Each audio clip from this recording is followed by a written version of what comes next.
एक बार की बात है जब मैं रात के अंधेरे में सड़क से जा रहा था अपने अंकल के बेटे के बर्थडे में, लेकिन उनका घर काफ़ी दूर था और उनका घर कम से कम 8 घंटे की दूरी पे था। मैं एक पेट्रोल पंप पे रुका कार में पेट्रोल भरवाने के लिए। वो एक सुनसान सा गैस स्टेशन था और मुझे काफ़ी अजीब लग रहा था। मैंने सोचा जब तक कार में पेट्रोल भर रहा है तब तक मैं थोड़ा स्टोर में घूम लूँ। मुझे भूख लगने लगी तो मैंने 2 चिप्स के पैकेट खरीद लिए और एक कोल्ड ड्रिंक भी खरीद ली। मैंने पे करके स्टोर से बाहर आया तो मैंने देखा वहाँ एक और कार खड़ी थी। वो कार ब्लैक कलर की थी और पार्किंग स्पॉट पर आके खड़ी हो गई। फिर मैं अपनी कार की तरफ गया, कार ड्राइव करके जाने लगा। मैं गांव के इलाके से जा रहा था इसलिए वहाँ पर लाइट्स नहीं लगी थी।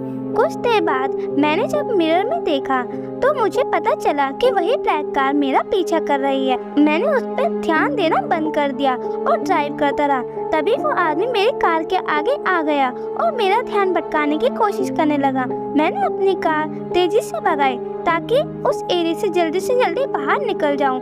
अचानक से मैंने कार पे से अपना कंट्रोल खो दिया और मेरी कार रास्ते में फंस गई। मैंने कॉल करने की कोशिश की पर वहाँ पर सिग्नल नहीं आ रहे थे। मैं कार से निकला और किसी को हेल्प के लिए ढूंढने लगा। तभी मैंने उस ब्लैक कार को दोबारा देखा।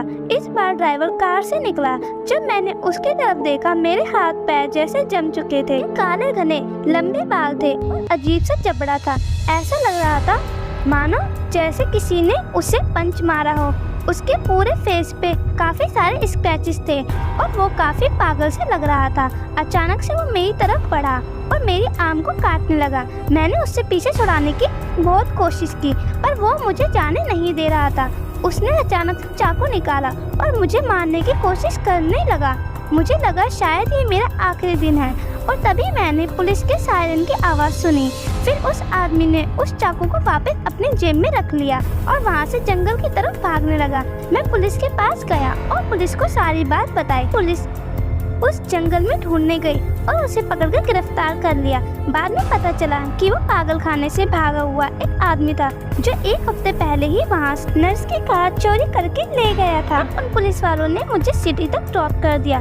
उसके बाद मैंने एक कार रेंट पे ले ली और अपने अंकल के बेटे के बर्थडे में जाने लगा। लेकिन मैं अब तक उसी आदमी के बारे में सोच रहा था। अगर पुलिस आने में थोड़ा लेट कर देती तो शायद अब तक मैं मर चुका होता।